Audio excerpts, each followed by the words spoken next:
Halo, selamat datang di channel Ruby Nerd Game. Di video kali ini adalah video guide untuk Apocalypse Nest Stage 3, yaitu melawan Judge Apocalypse. Video ini mencakup untuk mode norm dan juga mode hell. Hampir semuanya sama, perbedaannya bakal gue mention di videonya nanti. Di guide ini bakal gue bedah secara rinci skill-skill yang dipunya si Apocalypse ya. Jadi kalian bisa lebih ngerti untuk timing dan juga rotasi skill kalian sendiri. Di sini juga bakal ada banyak tips yang bisa dipakai biar run kalian lebih smooth lagi.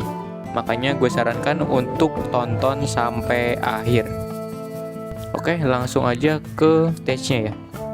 Di awal bar keempat, ini ada beberapa skill yang bisa dipakai sama Apocalypse. Terror Scream. Apocalypse mengeluarkan teriakan yang membuat karakter kita knockback beberapa kali. Ini skill yang nggak perlu di dodge. Knockbacknya bisa kita manfaatkan buat atur ulang posisi kita.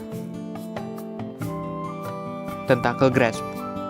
Menunjukkan sejumlah tentakel ke arah depan. Skill case-nya lama. Kalau memungkinkan bisa jalan aja ke samping biar nggak kena serangannya. Tentacle Beam. Menembakkan laser ke area sekitar. Ini skillnya noticeable, gampang di dodge juga. Tinggal tempel aja Apocalypse-nya atau cari posisi di luar area tembakan biar nggak kena damage. Tentacle Bloom. Menusukkan tentakel ke tanah dan memunculkannya kembali di area depan. Lalu menembakkan laser secara melingkar di sekitar tentakel tersebut. Ini skill yang lumayan annoying ya, karena skill case-nya cukup cepat dan juga susah di notice gerakannya. Skill ini cuma dipakai kalau kalian ada jarak beberapa meter dengan Apocalypse. Jadi lebih baik tempel aja aponya biar dia nggak pakai skill ini. Frontal Bite. Menggigit area depan beberapa kali dan diakhiri dengan melempar target ke udara. Gigitannya ini punya area yang lumayan gede, jadi kalau kalian dodge sekali ke belakang, pasti bakal tetap kena damage. Hindari aja dengan double dodge ke belakang atau dodge ke samping kalau posisi kalian nggak persis di tengah-tengah. Oke, itu skill-skill yang bakal Apocalypse pakai ketika HP-nya ada di kali 4. 3 kali 3, Apocalypse-nya bakal ngebuka skill-skill baru yang bisa dipakai. Yaitu diantaranya adalah Rotating Laser. Mengumpulkan energi di mulutnya lalu menembakkan laser berkekuatan tinggi ke depan sambil memutarkan kepalanya. Skill ini ada kemungkinan dipakai 2 kali berturut-turut, dan ketika dipakai 2 kali, tiap skill punya arah putaran yang berbeda. Contohnya, jika laser pertama dia muter ke kiri, skill laser kedua pasti akan muter ke arah kanan.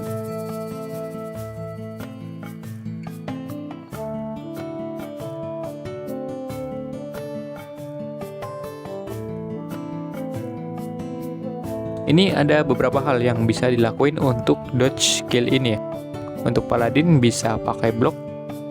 Untuk kelas lain, ini kita bisa lari, muterin Apo menjauhi dari arah datangnya laser. Pastiin juga untuk lari dengan nempel Aponya ya. Bisa juga dengan dodge pakai tumble. Dengan syarat kalian harus ambil jarak yang lumayan jauh dari Apocalypse-nya. Sesuai dengan hukum fisika yang dimana semakin jauh laser dari pusat putarannya atau si Apocalypse, maka semakin cepat juga pergerakan lasernya. Bisa dilihat di sini ketika jaraknya cukup jauh dari Apo, lasernya berhasil di dodge dengan tumble.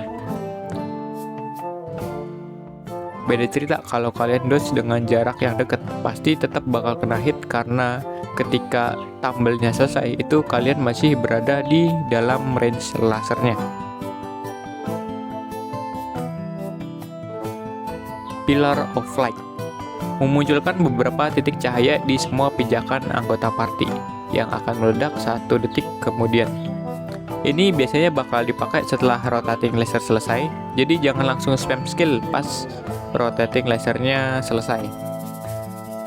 Bisa dihindari dengan jalan keluar dari titik cahayanya hanya kalau kalian ada di posisi standby, tapi lebih baik di dodge dengan tumble, apalagi kalau jarak antara anggota party itu cukup dekat ya.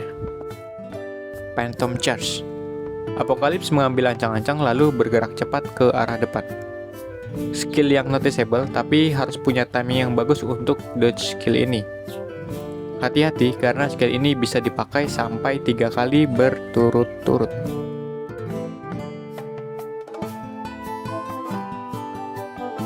Phantom Storm, melompat lalu menghantam tanah yang memberikan damage ke area sekitar. Bisa didodge dengan blok, lompat, atau tumble. Cuman untuk aggro ini agak tricky karena nggak bisa sembarangan kalau mau dodge dengan cara lompat. Bisa dilihat di sini apokalipsnya storm ke arah aggro.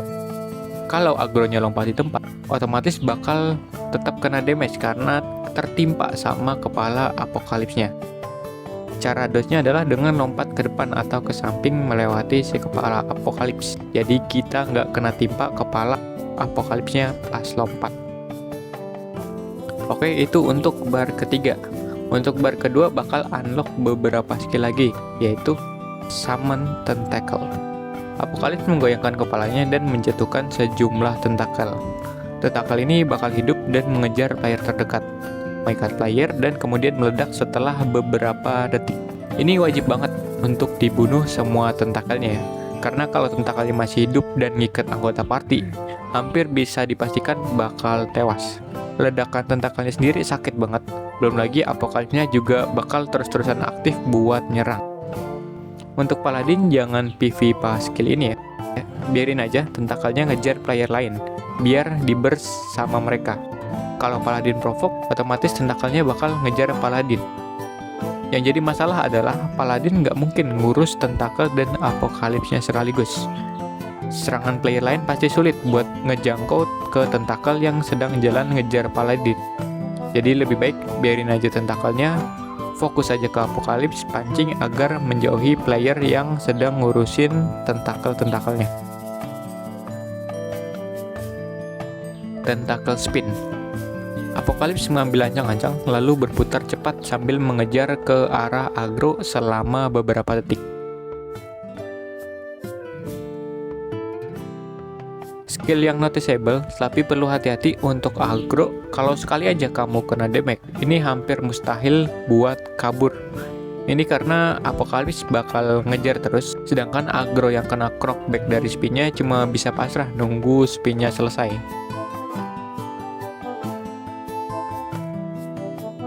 Jadi mulai bar 2 lebih baik aggro jaga jarak biar nggak kena giling tentacle spin. Hell Only Pentagram, menciptakan formasi sihir berbentuk bintang raksasa di tanah yang dibentengi oleh kabut ungu yang melingkar di sekitar bintang. Simbol bintang akan meledak setelah beberapa detik. Cara menghindari damage-nya cukup dengan berdiri di luar dari simbol bintangnya. Di sini banyak player yang mati karena panik, maksa buat keluar dari formasi sihirnya, dan berakhir tewas kena kabut ungu ini. Kayak temen gua, beruntung stats dia cukup bagus, jadi nggak instant kill ya. Jadi jangan panik, ada waktu beberapa detik buat pindah posisi keluar dari simbol bintang. Terakhir di bar 1, Apokalips cuma ada satu skill tambahan, yaitu Multiple Pillar of Light. Apokalips menggetarkan kepalanya selama beberapa detik, kemudian memunculkan Pillar of Light sebanyak 5 kali berturut-turut.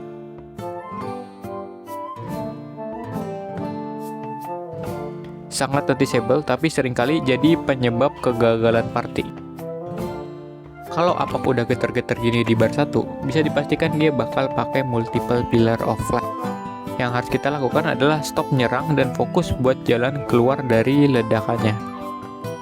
Jalannya pun nggak boleh sembarangan, karena di sini nggak cuma satu titik cahaya, tapi ada 2 titik, jadi harus siap untuk dodge dengan tumble. Dan yang terakhir ada mekanisme spesial yang dipunyai sama Apokalips, yaitu bernama Judgment. Jika Apokalips tidak dibunuh dalam waktu 11 menit, Apokalips akan mengumpulkan energi di dalam mulutnya, lalu menembakkannya beberapa kali ke segala arah yang mencakup seluruh map. Judgment ini nggak bisa didodge dan hanya ada 2 cara buat survive dari skill ini. Yang pertama adalah lifesaver-nya warrior, yang kedua adalah skill Divine Avatar dan Iron Will punya Paladin. Tapi kalaupun kalian bisa survive, Apokalips bakal pakai Judgment lagi 1 menit kemudian. Makanya kalau Apocalypse udah pakai skill ini tapi darahnya masih banyak, lebih baik untuk cari party lain atau upgrade dan naikin dulu attack kalian.